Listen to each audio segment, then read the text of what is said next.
What a story this horse is by Lucky Pulpit. And sometimes you see these wonder horses, they're around for a season. But this horse is getting better and better, I think, in terms of the way he's moving, not in terms of form. He looks so happy out there physically. He enjoyed himself, didn't he? Yeah. Yeah, so let's review his performance, which will be an absolute treat. Yeah, he's down here then. Here he is. I think Espinosa wanted to jump and make the running. I think he wanted to go straight to the lead, Definitely. but it didn't pan out for him, did it? The South Korean contingent had different... South Koreans, yes, and hunting ground as well. Yeah. We're going to cut him off at the pass. Here we go. Espinosa's looking to his right. He's hoping to get an easy lead, but oh no. This is great race riding. This is interesting now because Espinosa immediately thinks, OK, I'll just take back and I'll pull off the rail and go and sit on the leader's girth. That's what he wanted to do. But no, what happens? That plan is scuppered too because here comes hunting ground right round the outside. Cut him off. So now he's on plan C already, Victor Espinosa, because he's in behind horses and he's going to have to try and angle out round hunting ground. So he's thinking on his feet, Espinosa. 2 plans have gone to pot. This is the 3rd one. But it's similar to the Dubai World Cup, but the difference is, of course, that these horses are not anywhere near good enough to trouble him in terms of pace. They can't really exhaust him early on. Yeah. Nonetheless, he's trapped a little wide and definitely would have been cost some ground and energy as a result, but it's a moot point, really. And the thing that caught my eye, Angus, was not the ruthless facts and figures of this race, which we will deal with in a bit, because it's really important, but just what a happy horse he looked. Yeah. When you think what this horse has been through before, well, it's astonishing. You know, Triple Crown bid for a start. He won 2 legs. That finishes about 70% of horses that take part. He's then gone on to the Breeders' Cup Classic, nearly won that, and he's trained on and on and on. And he won this last year. We were listening to about those X-rays of his joints, which said he's got the joints of a 2-year-old, and he's really a very strong, mature, physical horse. I know this isn't the zenith of his career yet, but he's a reminder that we're retiring horses to stud far too soon because some of them can improve, can exceed even on when people say horses have got nothing else to prove. It's a load of rubbish because you don't know what their full potential might be if they're given time to get to the age of 6 or 7. And this fella is just a joy to watch physically. Look at the way he's moving. Really, and we'll zoom in and look at that change of legs to which I referred. It was a very smooth change of legs from him. Look at the way he's extending, throwing his legs in front of him, really highly and freely, and that's what's characterised his best performance as a young horse. And although we'll see in a minute that the time he had to record was absolute cakewalk for him, it was nonetheless impressive. Well, let's get through all this relentless and ruthless data before we can look at the beauty of the whole thing. Yeah, well, here's the red marker, as ever. I think you better do that. Oy, there's the red marker, where we're going to take his sectional from, and he's, 25. Yeah, 25 seconds, which is not fast. It's about what you should expect, given the fact this is a 1.25 mile race. He's in hand. He probably could. It's sometimes dangerous to expect horses can run a lot faster off the bridle. He might not have found that much, who knows? We just don't know. But we've got to give him credit for doing that, and we've got all these other form to fall back on as well.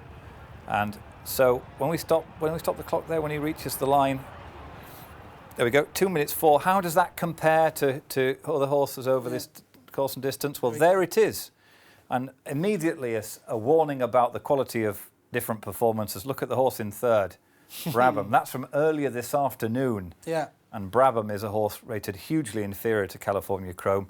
But Brabham is the fastest time by a horse not called Prince Bishop to that point. And that shows you the track is tightening up. Yeah. And Prince Bishop's time of 2 minutes 3:24 should definitely be surpassed. I actually think these World Cup horses might get down to 2 minutes 2 and low, something like that. So you can see that the Chromester has got to run quite a bit faster. But interesting, for those that think that times are misleading, not on dirt, look at Storm Belt there. That was a different race, 2:04.52. Perfect, slots in just where you would expect. And the other Special Fight is a decent horse. Munas is a handicapper. And there's African Story from pre-World Cup. 2015, that's when he won leg 3 of the Maktoum Challenge last year. Yeah, it is indeed, sorry. And Prince Bishop stands at the top of those rankings by a second. But when we compare California Chrome with Brabham, we can look at the sectionals as well. And California Chrome's sectional was, I think, 0.3 or 0.4 quicker than Brabham while he was in hand. So that it's not shows just about final times, is it? It's how those times were achieved. Yeah, it shows that he really was finishing really strongly and could have achieved a much faster time had he been paced. What about this smooth leg change? I'd love to see it. The shopping gets heavy in one hand, you switch. Well, 62, go for, James. Give that a go. 62, 62. There you go. Just watch here how smoothly he does it. There. In fact, we missed it already. We've missed it already. Can I do that again? Can you stop it for me? I'll take it back to the start. Now, I can try and stop it. Yeah. just I'll do it here. Go on then. Will this work again? I don't know. Right. I want Ready? you.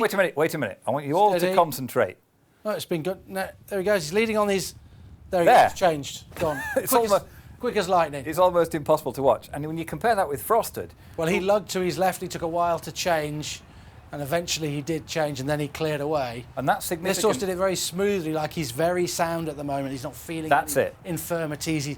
He can switch leads and do what he wants. That's it. That is exactly what the significance of that is. That a horse who does something like that so easily and freely, he's feeling really good about himself, and he's got his half-ton mass landing on two legs in front of him. He doesn't care.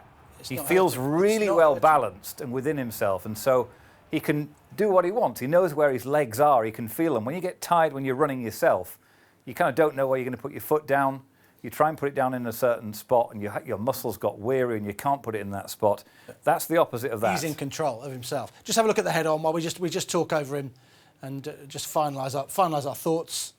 Great to watch. Yeah, I like head-ons. The power of a top-class thoroughbred. It's awesome, isn't it? You can see those huge, giant muscle groups powering him on, with Victor Espinosa doing very little to encourage him to run. See just how much Victor does or doesn't do. Look at that. He's not moved a muscle. We know what an active jockey Espinosa can be, and James and I have criticised him for it. But look, he's doing absolutely nothing, and the horse is easing his way to the front. So we like to take counterpoints on this show, Angus. We like to examine the other side of the coin. And I must recall the words of Andy Beyer to us a couple of seasons ago. Always good to. Always be careful about assuming a horse who wins in hand can run a lot faster. Yeah, don't. Because a horse in hand has had a perfect trip. So there is that to consider. And it's even more relevant on dirt than it would be on turf, that they don't have as much in hand as you think when they cruise to the finish line like he did.